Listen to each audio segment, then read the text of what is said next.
Well, welcome to the old classic car channel, and this video is a bit of a catch-up just to cover some of the things we've been up to here at OCC HQ over the last couple of weeks or so. It begins out there with the old wooden shelter, the terminally rotten old wooden shelter that I mentioned before. It's been getting more and more decrepit and dilapidated over the last few years, and I've finally decided that it has to come down, or at least most of it has to come down. So the first clip in this particular upload will be pulling that down, having a go at that, seeing if we can actually pull the old structure down and have another look, a close look at just how rotten it really is. Plus there'll be some memorabilia finds as well, some very exciting little nuggets of automobilia recently saved from imminent doom, so that's something to very much look forward to. And we'll also be doing a little bit of work on the Standard just outside there. So yes, the Standard hasn't featured on the channel for quite some time, so I thought we need to do a few little jobs on that as well. But the biggie is it was MOT time for the MX-5. Yes, the Mark 1 MX-5 was due its annual roadworthiness test just a week or so back. So a bit of prep work, a bit of checking over for that one. What work did we find? I put it in for the MOT then. Did it pass? Did it fail? And if so, what did it fail on? So the answers to all this and many more things will be answered in this short video. So like I say, it's just a bit of a catch-up and just a bit of a background really as to what we've been doing over the last week or two in between the many classic car shows that you may have noticed we've actually been to now. The classic car season is really waking up, and we are busy as ever, especially at the weekends, with all these shows that are coming up. We can't get to them all, we try to, but yeah, we just have to pick and choose a little bit. So if we don't get to your favourite show, then well, please bear with me. But yeah, to begin with, let's head outside and have a look at that old shelter a few minutes into starting to pull it all down. Well, we're an hour or so in and we're slowly getting there. They're surprisingly heavy, these metal roof sheets.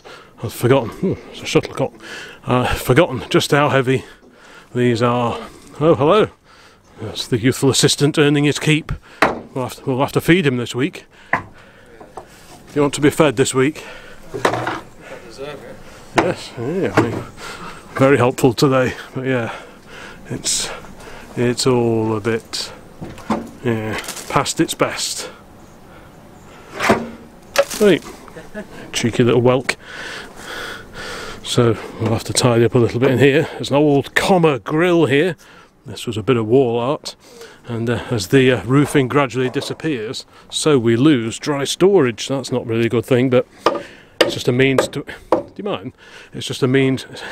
It's just a means to an end, really, to sort of get this old shelter down and then replace it, hopefully with something else equally useful. But it's done its job. 20 odd years it's been here, so I think it's high time to think about replacing it. Right, let's go around. Oi.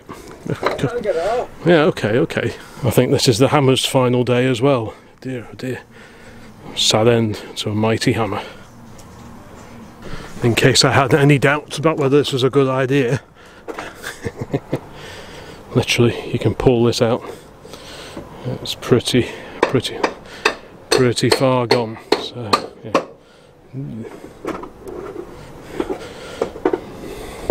Yeah, there's not much holding this down. All this will come off fairly easily, I think. In places it's double sheeted, just for a bit of added excitement. And it's very close to that tree over there, so that's going to be a little bit awkward because we can't really get around there, so we might have to do it from inside there, but we'll worry about that when we get to it.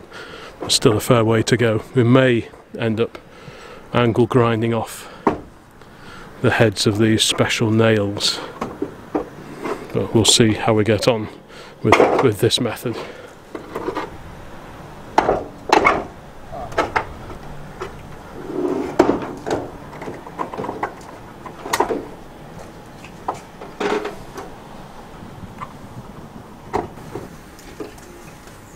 Just connected down here, I think.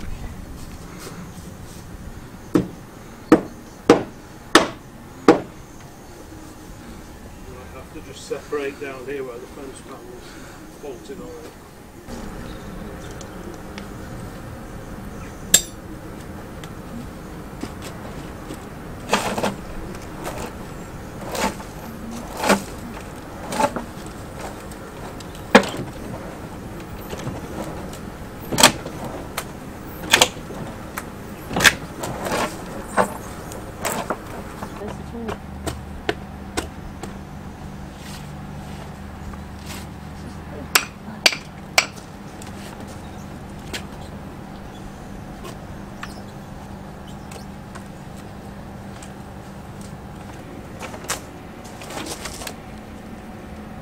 about this going that way.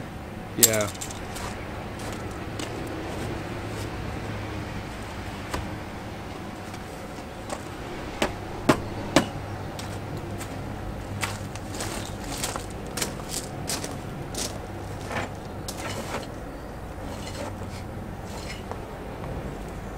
Too strong at the back still.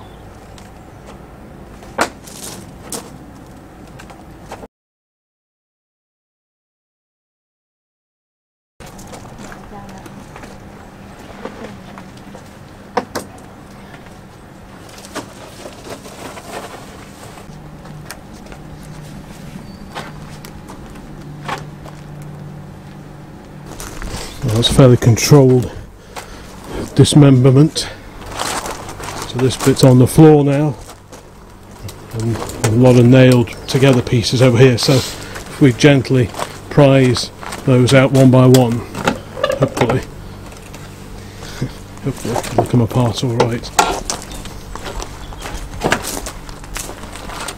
Yeah, okay, just hang on. To whack it. Yeah, just hang on.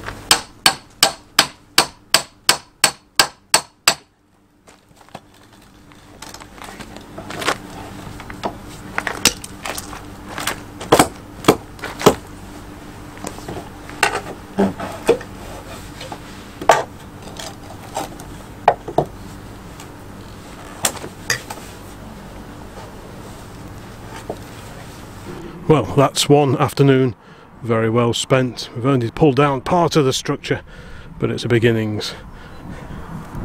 It seems so much more open. It's many years since I've seen it that open. This has all got to go to the tip, so that'll be one or two loads in the trusty Honda to get this there. There's a bit of weight in there, so I don't think we'll be piling it all in one go. And it's nearly 5 o'clock, so I think it's time to start wrapping up, get the tools put away, straighten up a little bit, and go and have a bite to eat.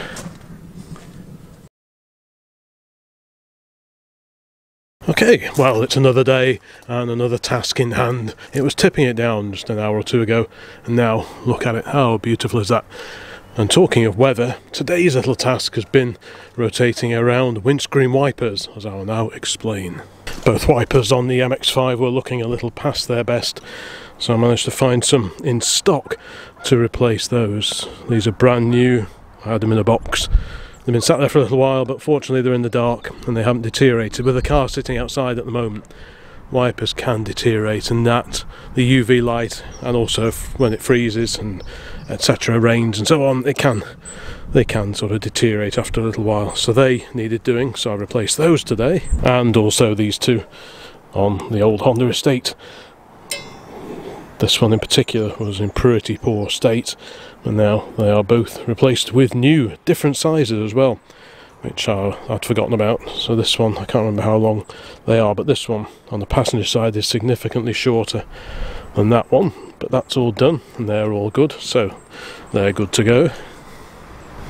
And next, the plan is to have a look at the wipers on this. These haven't been very good for a little while, and again, it suffers with the sunlight. I don't know how old they are. Looking at these, they've got Allen heads on, which makes me think these are probably reproduction, which is usually a sign that they're not going to last very long. Same for this one here as well. As you can see, that one's actually started going, so it's time to replace those. These arms are looking a little bit scruffy as well, so I mean I could repaint them perhaps, but I might have a look through a box or two and see if I've got something that just looks a little bit nicer than these. And I'm not too worried about cosmetics on this one, but it'd be nice to have some nicer looking wiper blades, wiper arms and so on, and ones that also work just a little bit better than those. So I think we will go and have a route through. I measured these before. These are about 10 inches long, so I need to have a bit of a route through the box of spare wipers and so on, and just see if we can find something that'll do a bit of a better job than that. So let's go in here. Now I have already dug out some boxes. Let's put a light on so we can see a little bit better. Yeah, I've been having a bit of a route through. I've got some of these lovely old stock Romac 5-ply wiper blades. Those are, as you can see, 8 inches long, most of those, so they're not big enough for what we need. You can see a few more there. This box here supplied the blades that went on the Mazda and the Honda.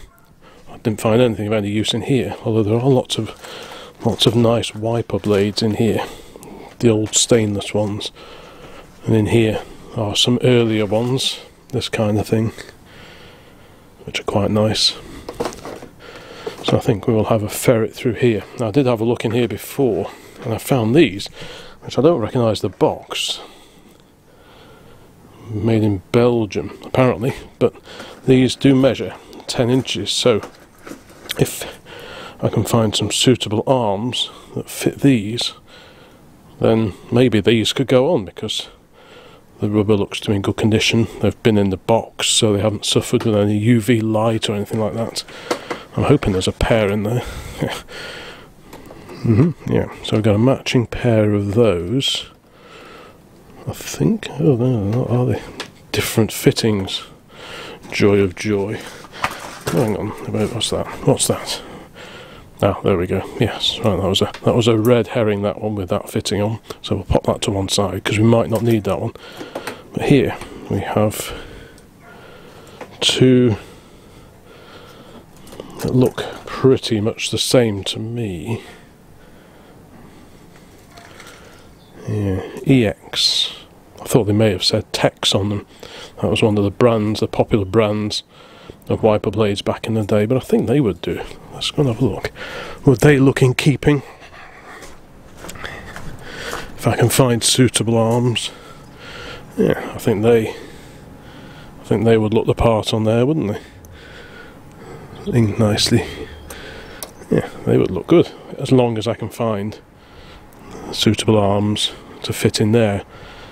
This design, it's a bit hard to explain without having one here, but the arm sort of loops in, it sort of pushes in to the end of there. So that's just the only caveat at the moment, is will I find the right arms to make that fit. So we will go and have a ferret through these boxes and just see what we can turn up. I'll put those to one side over there, out of harm's way, and then we can go through here, because as you can see, there are many, as says the other one there. So again, it's like a spoon shaped wiper arm that slots in to the end of there. So we'll see what we can find. That's the kind of thing. So that end there sort of goes in to, I don't know if you can see any of this, that sort of slots and clicks in to there. It's that kind of arrangement. But sometimes, because there are so many different types of wiper arms and so on, it can be a bit of a struggle finding suitable ones to fit, especially as one of the wiper arms on the standard has like a bit of a crank in this bit. It's not straight, just for an added frisson of excitement. So I will report back once I've gone through these boxes to see what I can find, see if I can find any suitable wiper blades and arms.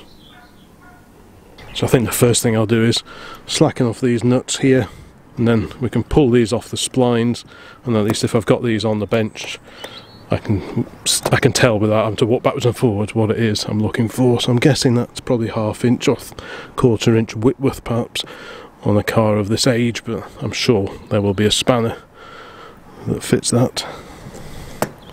Right, there we go. Today's spanner of choice, SSP, whatever that means. Made in England. We approve of that. Right, it's a 1/4 inch width. So that's, which way do we go? Is it that way? I think. Is it that way? And that's doing it. Yep, that's slackening it off. There we go.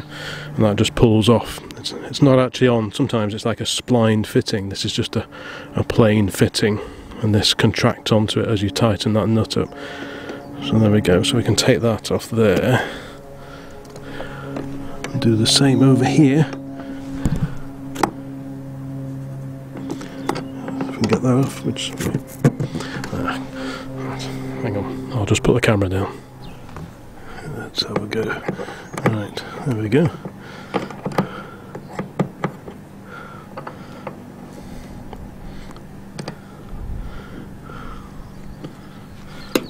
Of course, if you watched the video from just a few weekends ago when we were out in the Dodge, we had a bit of excitement with wiper blades, with one of the wipers flying off en route on a particularly foggy and damp day, so we don't want a repeat of that. So anyway, these are the original standard wiper arms and blades. So what we need to do is see if we can find something that is suitable in here to replace these.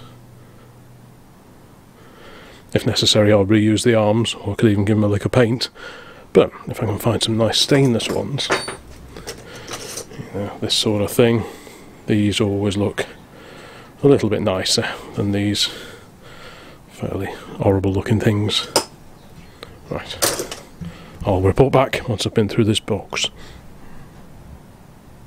As I mentioned before, quite often you have like a serrated spindle, wiper spindle here, and that's the kind that would use a wiper arm like this. You can see the serrations in there, hopefully, but that isn't going to be suitable for what we need today. It needs to be plain in there with a nut to lock it down. So if you're buying wiper arms, replacement wiper arms, which is just starting to rain, marvellous, yeah, that's something to look out for. And yes, another thing to look out for is some cars and some wiper arms need blades like this, and they have this metal loop halfway along like that, and they fit to the mirror arm with a little rubber sort of pin type thing, and that's how they are held together. And it's like it's a fairly loose fit, but that's how they go together. So again, you have to make sure that whatever blades you find are suitable for the arms that you've got, because oftentimes you can't mix and match. Like I say, this is another with a serrated fitting in there, which is not suitable for what we want, but I just wanted to show another way of how the wiper blades fit to some of the arms. This goes back, you know, into the 1930s. I've had old Austins that have the arms and the blades fitting together like this, so that's just something else to look out for. No use for what we need today, but yeah, just a bit of a chat generally about wiper arms, windscreen wiper blades, and so on. Anyway, back to the task in hand. I've already dug out a couple which may come in useful. They're not quite the same shape and size as those, but they may do the job. So I'm just going to get some potential candidates, ones with these lock nuts on. I'll get a few potentials all joined together on here, and then I'm going to go through those, the shortlist, and see which ones are going to do the job for me today with a little standard. I realise I am going off at a slight tangent here, but here is another version of a wiper arm. This one has this universal joint here, and this would have been off probably a pre-war car, and that would have had a rod linking it across here to another wiper. So maybe just one of them was driven, one of these was driven, and then the linkage would power the other one over here. So this would have gone like maybe like on an Austin 7 or something like that. It would have gone above the screen, and then there would have been another one of these over there, and it would have been connected via a rod into there. But again, that's not any use for me today. I'm just going to try and demonstrate how this type of wiper arm and blade go together. So this is obviously, that goes on the car, on the spindle that pokes through the bulkhead below the windscreen, and this end has the wiper blade on it. And as you can see, there's like a little dimple just on the end there, and that dimple is very important. And here is one of those Belgian blades that I found before, and these are actually beautifully made, stainless steel. But I wanted to show you how this works. So you've got the dimple on the end of there, the all-important dimple. Hope this is focused.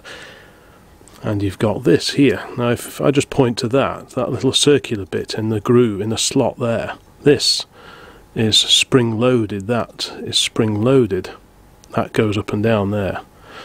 So if we pop this here, in there, in the opening there, if I can just get that in from this angle, if I can see what I'm doing, there we go. Right, if you just watch the little circular pin there, that which is spring loaded, this goes under, and you can see, look how that goes up. So that goes up out of the way, you slide that in, and it clicks. And that is now locked. That little pin on the end of here is now on the other side of this spring-loaded pin. So how cool is that? And that's locked on now. What a beautiful bit of design, you know. I was changing the wiper blades on the MX-5 and the Honda before, and he's just faffing around with bits of brittle plastic that snap, and they're just nasty. But look how beautiful that is. And to get it off, you just slide up that little pin, and that just comes out again, and then that pops back down into place. How nice is that? I shouldn't get excited about things like this, but you know, there we go. So you can just see it's just getting ready for the little pin to slide under there, and wallop, there it goes, locked and in place. How cool is that? The slight problem I'm having is trying to match everything up. These are those Belgian blades out of that box there, which I was just demonstrating just a moment ago. But the only arms that I have that work with this fitting don't have this cranking. You can see this is the original. It's got a bit of a crank at the top there. There's a bit of an angle on it, it's not straight. And that is kind of important. And there's the other one off the car, and that's got a real crank in it, as you can see. And again, I don't have any nice stainless steel ones of those with a suitable crank in. So I think for now I'm probably going to have to tidy up these two original arms and just see if I can find some blades that will replace these, which are in very poor shape. So yeah, bit of mixing and matching to do here, I think. Ooh, and it's just started raining again. Fantastic.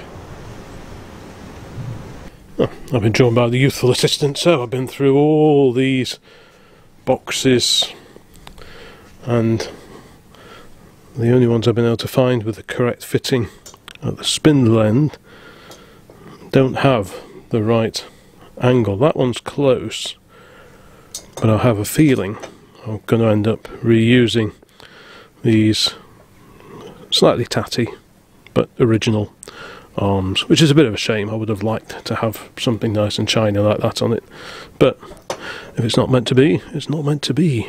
And it stopped raining again. Well, it's about an hour later, and after a lot of faffage and a lot of trying different wiper arm combos and wiper blades that were in stock, because they all have different fittings. This is a different fitting again. Some of you will recognise those. I think I've got a set that will come good using these really nice new old stock wiper blades. So there's a pair of those kicking around right there.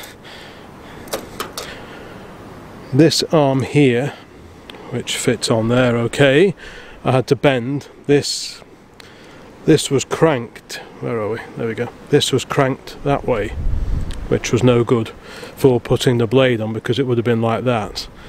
So this would have had to be halfway up the screen before you could even, so that wouldn't work. So I was able to bend this, crank it that way in the vise, just to get the right angle on it, and that's got the right fitting on the end of there to fit in there.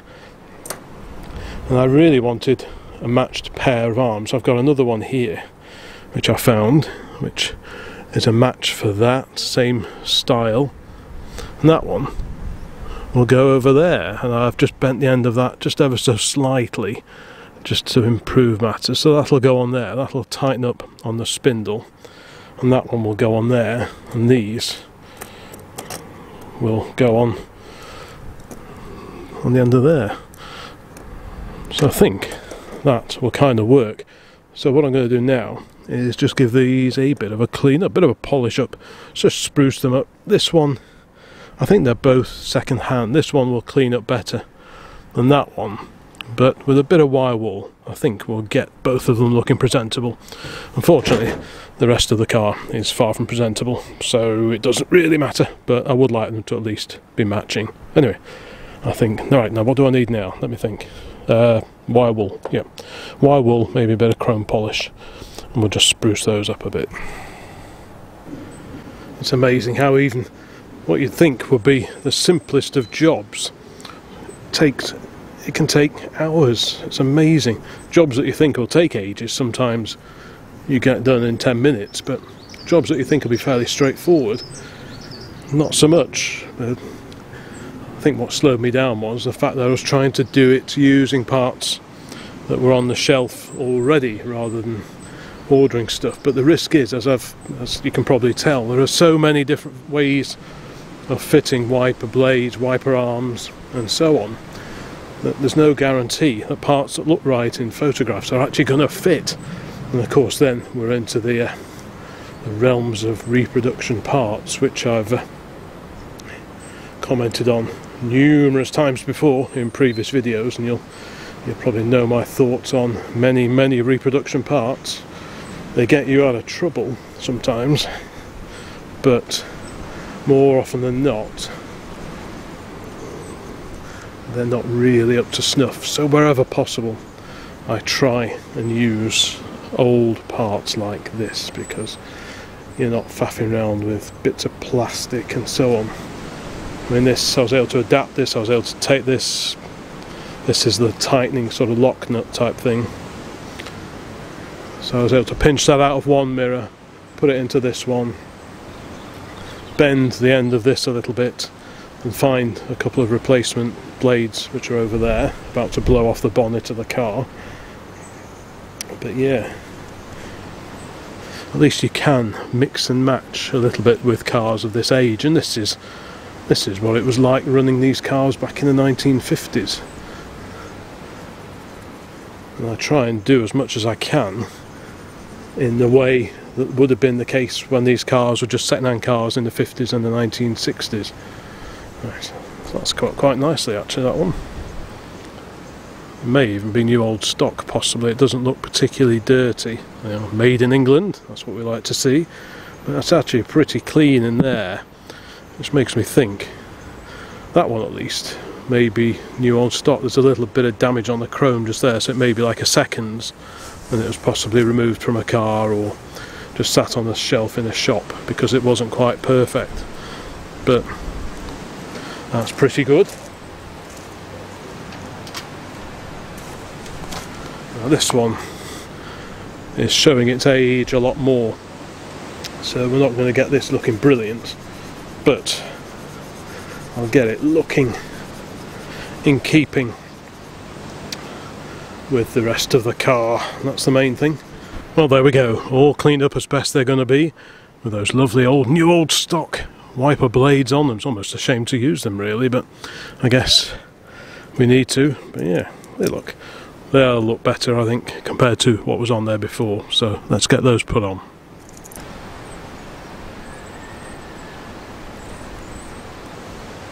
Right, so we'll just nip them up. So I think the thing to probably do is connect the battery up and just check them to make sure that they're roughly sweeping the right area.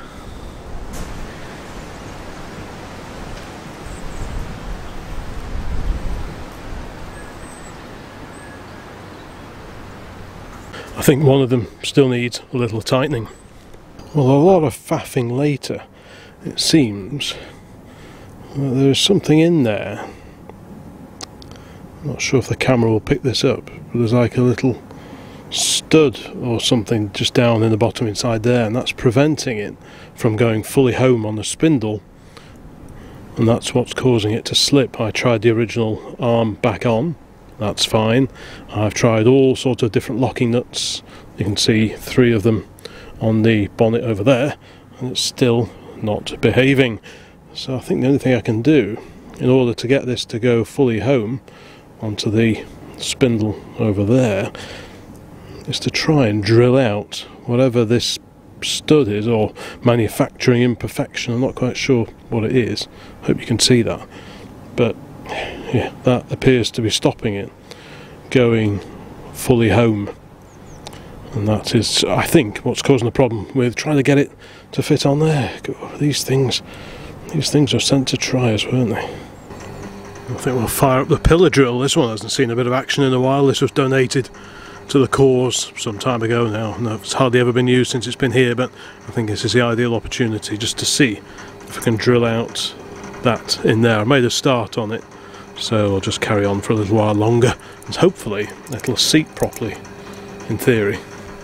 Right, so I drilled out that little nub that was in the end of the wiper arm there. What that was for is anyone's guess. So I've refitted it, so let's see what happens.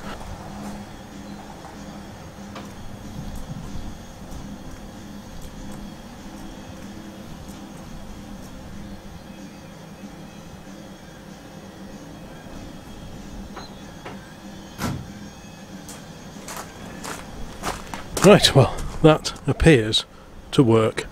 Obviously the acid test is to try it in the rain, but with the extra drag on the dry screen, if it's working okay there, it should work okay on a wet screen. But what a palaver that was. Like I said before, one of those quick jobs that you think, oh, this won't take long at all. But clearly the wiper gods had different ideas. So anyway, I think we'll just tidy up now, and I think we'll probably call it a day for today out here at OCC HQ. I think I've had enough of wipers for one day. Well, afternoon folks, it's another day, and we are just back from a trip out down to Church Stretton in sunny Shropshire, then across to Oswestry. And what do we have here? This is a beautiful, well, I like it, Kismet baby foot pump. There we go. And I'll always buy these if they're sensibly priced. This was a mere £10, which is fantastic. It's not a huge pump, it's quite a small pump. Put them in the boot of a fairly small car. But yeah, what a beauty, brass barrel there. That'll clean up quite nicely. Enough of the red, the original red paint. Like I say, we've literally just got back, so I've not even had a chance to clean this up yet, but this will clean up very, very nicely. There's some nice shiny red original paint under there, so a bit of careful cleaning. Same with this. Quite an unusual fitting. That's probably, it's the original Kismet hose attachment there, so that's quite groovy. And the best thing of all is it actually works, which I know is a bit of a surprise, but I'm not sure if I can do this. But if I can ping that down, push that down, and that's a little, unhook that. Can we get that off single-handedly? Probably not. Just hang on a minute, I'll just come back. Right, so there we go. Yeah, works a treat. What a great thing that is. When you think of the foot pumps that you get at Halfords, those cheaply made plastic things that last about 5 minutes and fall to pieces, this will go on forever. Long-termers on the channel will know I have a bit of a soft spot for old tools, and old foot pumps especially. There are one or two dotted around. In fact, I use a Kismet baby just like this quite regularly. But yeah, lovely thing. All different sizes of these, large and small, and one or two have actually featured on videos in the past. But when I saw this for a measly £10, I thought, what a billy bargain that is. So that was definitely coming home with us. And talking of tyre repairs, I found these. These were over in Oswestry for the princely sum of £5 the pair. Some German puncture repair kit, the Riemer Tip Top, made in West Germany, Deutsches Bundespatent. And if we can get this open, there we go. This one's empty, the other one's got some knickknacks in it. And it's actually in English, so clearly this was designed to be sold over here, which I guess is just a bit interesting. Oh, there we go. Oh, there's some German instructions on the back as well. Is that the same with this one? Yeah. There we go. So that one's a little bit tattier. This one is a little bit better. But how cool are they? I don't think I've got any of these anywhere. So for £5 or £2.50 each, I wasn't going to be leaving those. So that's the Kismet. That's a couple of puncture repair outfit tins. So this one's full of bits and bobs. I'm not sure that, can I get this one open? Possibly not. There we go. And it looks like we've got someone's repair things here for when they're out and about on their bicycle, I would guess. We've got some ball bearings in there. You probably can't see that, you probably don't want to. And we've got various bits of valves and so on. We've got a chain link off a bicycle chain. So yeah, just nice little things. A couple of the valve cores here. If you were around when the channel was dusted down several years ago, I did actually do a video all about replacing valve cores on tyres, because more often than not punctures on car tyres are actually just leaks from the valve cores, and if you swap those out and put the tyre back up, it stays up, which is a really good thing. We've got some sort of valve adapter here as well. But, yeah, nice little thing. I'm sure we'll find a little corner for that somewhere in ye olde garage. So that's those. Now these are Harley's. He's been busy buying, of course, and he beat me to these. So again, tyre repairing. Dunlop repair kit for tubeless tyres. That's a particularly nice tin, complete with its original lid. So we approve of that one. Made in England. Temporary repairs to small tread penetrations. There we go. So that's a nice tin. That's going to display very nicely in Ned or Fred the shed. And this, a Lockheed super heavy duty hydraulic fluid can. I'm not sure how much you paid for this one. Was it £10, something like that?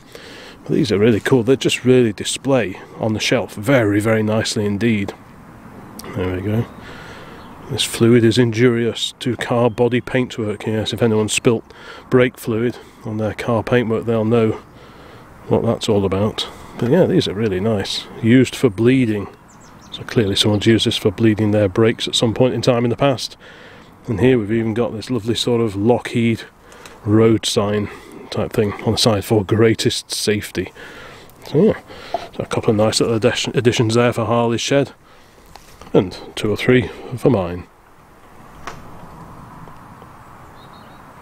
And we go over to Ned and Fred the shed. What do we have here, sir? Oh, this is another one of Harley's essential acquisitions. The repro, it's a reproduction, but it's proper cast metal, so that kind of looks just right. Yeah, so you're just putting the final screws in. Good.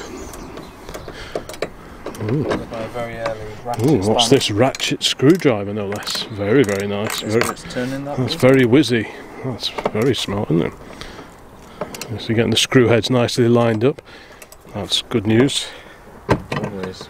Yeah, just the last little bit. That'll do. So let's have a look. So what's this? That's really nice, yeah. So what does that say on it? Something, what's it? Cooper and Sons of Sheffield Limited. So this is a reversible ratchet screwdriver, isn't it? Yeah, so you put it so tighten and then down, loosen, and then in the middle. And does that just lock it? Both. And that just locks it? Yeah. Oh, It's quite cool. Yeah, yeah, nice though. I like that. Is there anything else new in here that I haven't seen? I don't think so. Sort out these tins. So you need to decide where you're going to put your tins. We actually saw a table like this, a little desk like this, didn't we? It was in the antique centre. It was identical to that, wasn't it? Yeah. Yeah. Well, we've got the cylinder head. Oh yes, you got the Austin 10 cylinder head there. So that's a nice little thing. Bit of decoration for the old shed, for your oldie sheddy. Cool. Yeah, it's looking good in there, isn't it? And of course you got your Morris sign. That's really present. Yeah. A bit of oily ragging here. I'll get the sticker residue off. Yeah, a bit of sticker residue. Well, it's got two effects, this, doesn't it? One, it cleans off the greasy old gunky oil. And secondly, it preserves it as well by leaving a little bit of oil behind. Look at that. How nice is that? Oh, that's coming in really nice. Of course, you have to watch doing this on shell tins, don't you? Because if you do it on a shell can, for some reason it takes the lettering off. So if we have a look at this, I mean, this one's fairly clean, but there's a little bit of gunge on here. So let's see how that comes up, just with a bit of the oldie stuff. Should have seen the Morris oils can I did the other day. That was covered in it. Was it? All pretty much came off. Oh, that's better, isn't it? Yeah, that's better. So we could do trying to get this lettering off. I wonder if that might come off with a bit of auto solid, you know, the chrome polish. I guess. That might come off Or with that. I could just display it like that. Or you could just display it like that, yeah. Oh, that's really transformed it, isn't it? Yeah, but if we come into Fred... Oh, no, we are in Fred, sorry. We're Ned. in Fred. You want to go into Ned? Yeah, because there's Morris Oil's lubricant. Oh, sorry, no, Goldie filled this tin. Which one? Oh, I forgot about that From, one. yeah, the antique centre we went today, and that was like... So where was this from? So this was from Church Stretton as well? Yeah, this was the Church But last time? Right. But I don't know if you remember, hopefully you do, but it's not good now, so... But it was actually really, really dirty. It was really grubby, that one, wasn't quite it? clean. It probably wants a second little wipe over, actually, just to give it a bit of extra protection. I'll do it sometime. Yeah, that came up looking well, didn't it? Yeah. Golden film stuff is quite affordable because they're still making stuff pretty recently, like 2000s. Yeah, well, Morris's the is same. Yeah, Morris's is still going in Shrewsbury, isn't it? So, yeah. Their branding has always been the same. Yeah, and these were fairly recent, weren't they? These cycle tube boxes. Well, that one, the Splendor one and the Dunlop one were from that garage. Has this still got the bulbs in? Oh yeah, it's got all the. Has it got all the bulbs in it? Is it? Oh, right. Yeah. It's lovely. It's a lovely box, that, isn't it? Yeah. That'd look good in the back of the Pilot, like with that car on the front. That's like a Hudson or something, isn't it? It is a bit Hudson-y, you're right. I can't remember which side it opens on. Oh, don't worry about it, because basically there's loads of smaller boxes which look the same, don't they? To find it now. Yeah.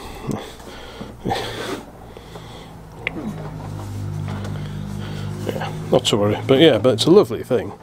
Yeah. So what are they? 12 volts. 12 volts. Oh, there it is. Yeah. Well, there we go. Look at that. Oh, wow! They're like new, aren't they? No suns. Oh, it's double layer as well, isn't it? It's 2 layers. And every single And then each one has got a brand new old stock bulb. Wow. Yeah, it really is. That is cool. That is lovely. Yeah, it's one of my favourite things.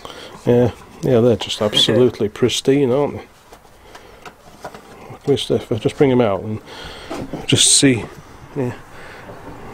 How nice are they? Oops, it keeps closing. Never mind. There we go. So what car is that then? Like you say, there's a bit of Hudson in there. Reminds me of that Hudson. Big old Austin Princess, possibly, that kind of thing. Similar sort of proportions. But it just looks like Hudson to me, I can't think of. No. Oh, very good. Yeah. That's the faded side, that's the slightly less faded side. Oh, splendid.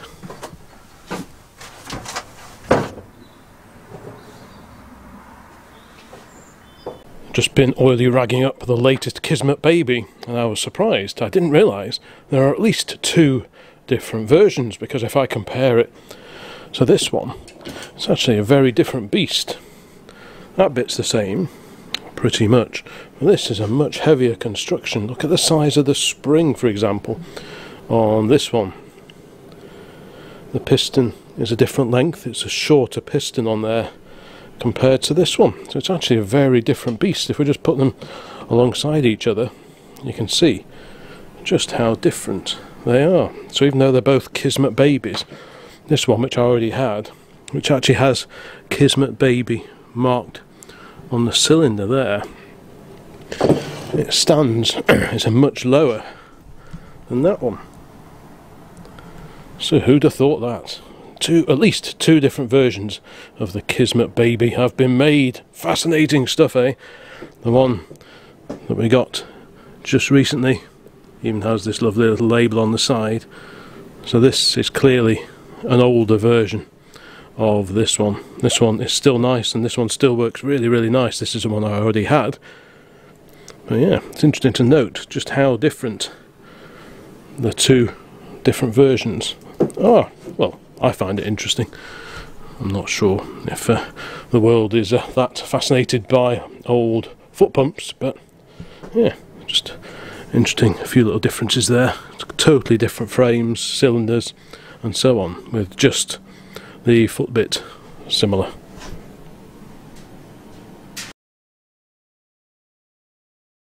Well, morning folks, it's another day, and it is that day that all old car owners dread, or at least face with more than a little trepidation. Yes, it is MOT day, for the MX-5. Will it pass or will it not? I'm not really sure. It should do, I think.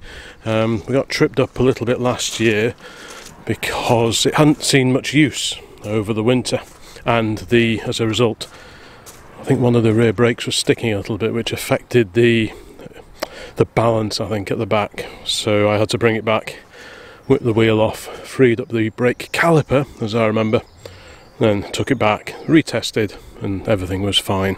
So what will happen this year, I'm not really sure. It has seen more use.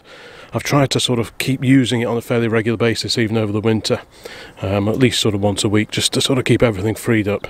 I had a look at the brakes just up and down the drive yesterday, and it seemed alright. They seemed to be coming on and releasing okay, but of course until it's on the actual rollers at the MOT centre, you never quite know.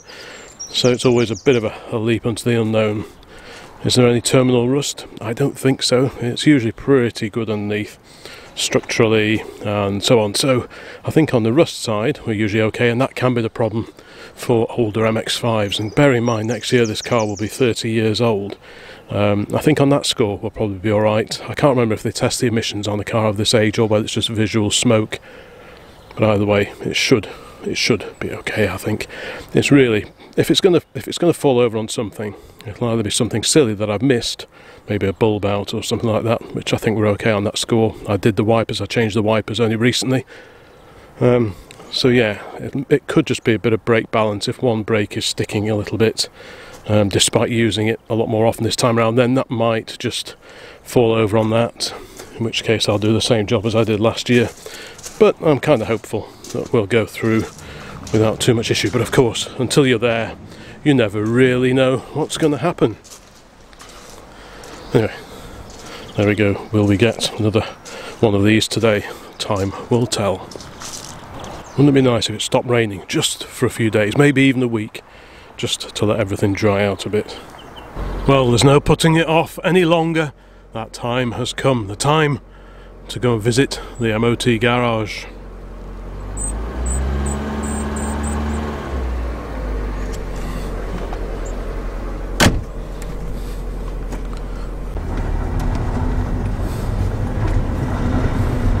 Well, we're here now. The moment of truth. I'll report back once she's been on the rollers. Well, there we go, the magic piece of paper. Great news. We have a pass on the MX-5 for another year. So that's a bit of a relief, because you never quite know. But anyway, let's stagger back home and have a celebratory cup of tea. Well folks, I'm a bit of a sucker for this kind of thing. And when that's an old light switch, floor mounted light switch. But in here we have many old spark plugs, and yes, I'm a bit of a sucker for rescuing anything old like this. And if you've been following the channel for quite a long time, I did actually do a video all about collecting old spark plugs. Yes, really. And these were destined for the bin. And I thought, can't have that. So they were rescued and they are now back here. I just thought I'd have a quick look through. I've not been through these yet. I know there are quite a few of these pink Lodge plugs. These are the fat bottomed plugs, suitable for the sort of like 20s cars like the Dodge that we used to have that had these fatter plugs. There's a bit of everything in here. There's another one there, Lodge plugs. Lodge was one of the sponsors on the side of Big Dodge, if you've ever seen the sign writing on the side of that. And here we've got some, I'm not sure what these are, Lodge C14 Syntox, still with a little protective cardboard things on the end there. And if we whiz that off, I'll try and do it single-handedly if I can get that off. Maybe, maybe not. I'll try it on one of the other ones. But actually, those haven't been used. Now, if anyone watching this has got a look-up reference guide and can tell me what Lodge C14 Syntox plugs are out of, that would be really, really handy. Because there's one there. There's another one there. Again, C14. Exciting things, I know. But I actually find these quite interesting because there's so many different types. The C14 there. And you'll also notice that some of these plugs are those. Yeah, that one and that one. These are the old type plugs that actually can be taken apart and cleaned inside. You can unbolt that bit from that bit. They can be separated, you see, which on later plugs from sort of the 1940s onwards, you can't do. Like this one here, this chunky old Champion, what are we looking at here? J7 I think we are, but that one is all one piece, so you can't take that one apart. But these actually make, I think, for quite a nice display. Now I can hear swathes of you switching off as I start rambling on. Look at that, KLG, what's that, Corundite, KLG, Kenelm Lee Guinness, the initials of the founder of the KLG company. If I remember right, he raced at Brooklands in the 1920s, and there's another KLG there, a different one. Really nice, and again, that one can be taken apart as well. So yeah, so you can actually build up quite a nice little collection. If you haven't got a huge amount of space in your man cave or shed or whatever, but you want to collect something. So look, there's another KLG, that's probably earlier, so that's really old. And that's still got, I mean, it's obviously been used, but it's still got one of these old cardboard protective things on the end. So there's another one there, one of those big fat ones. So the handy things to have around, and you'll notice the 3 electrodes, or yeah, is that the right bit? Yeah. So they're quite nice. There's quite a few lodge in there. There's another Champion J7, I think, or was it just a 7? It could be, it's just a 7. So yeah, that's off an old door. So yeah, I couldn't see these go out. Champion, what are we looking at here? Champion 16. Again, it'd be interesting, it's quite interesting to know what these would come off, because they're probably still usable. You know, but obviously they're not in their first flush of youth. But who is? Yeah, so that's got an interesting top on it. So yeah, Harley's indoors editing one of his videos, so he would have no doubt walked off by now anyway. But yeah, me getting all excited about old spark plugs. But yeah, I just think they make for quite a nice. I'll just have a quick look at a different lodge again. Exciting times. So I will be putting these with all the other old plugs that I featured on the channel some time ago. Another, that's an 8 com. Don't know what that's off. More lodge, a 7 com. Looks a bit second hand, that one. Some of these beautiful brass little doofers that go on the top to connect your leads onto there, comme ça. So we'll definitely put those somewhere safe. That one's actually broken. That one's probably even a bit too bad for me to keep, so I think we'll probably lose that one. But you can see this one has actually been taken apart, so you can see how, if we get that over there, we can actually see that it all comes to pieces. Oops. And that comes out of there. Oof, this is exciting viewing, isn't it? And you can see you can actually clean it all up, and you whiz that back in there, and then tighten that back down on it. And you can actually use these if you want to make like a simple compression tester or something like that. You can use the bottom bit, screw that in where your spark plug will go, and then try and adapt and make up a fitting. And you can often make up like a compression tester or something like that using one of these old dismountable, i.e. dismantleable plugs. So yes, it's not entirely without use, so I probably will actually keep it. What have we got in here? Another lodge, made in England, again with the lovely old brass top on it. What else have we got? Another fat Champion there. Even just the script I just find very appealing, but I appreciate that probably no one is watching this by now, so I will hurry on up. Got another nice fat lodge there, very, very tasty. And finally, a Y-Pack, a very early Y-Pack one again, one of the fat Y-Packs there. Yeah, Y-Pack P8. Can you see that? Made in England. Those were the days. Anyway, that was just a quick look at a whole box full of ancient spark plugs that I saved from the bin, and I thought you guys may just want to have a little look at them too. Anyway, I think that'll probably do for this short video, just chatting about some of the bits and bobs that we've been getting up to here at OCC HQ in the last week or two. So thank you very much for watching. Please have a look around the rest of the channel, because there are quite a few videos like this on here now, messing around with old cars, memorabilia, off to shows, all that kind of thing. So if that's the kind of thing you like, please give this video a like, leave a comment below, and subscribe, and click the notifications bell. It doesn't cost anything, so yeah, it costs nothing to subscribe, and that way you get to be aware of all the future uploads here on the Old Classic Car channel. So thanks again, and bye for now.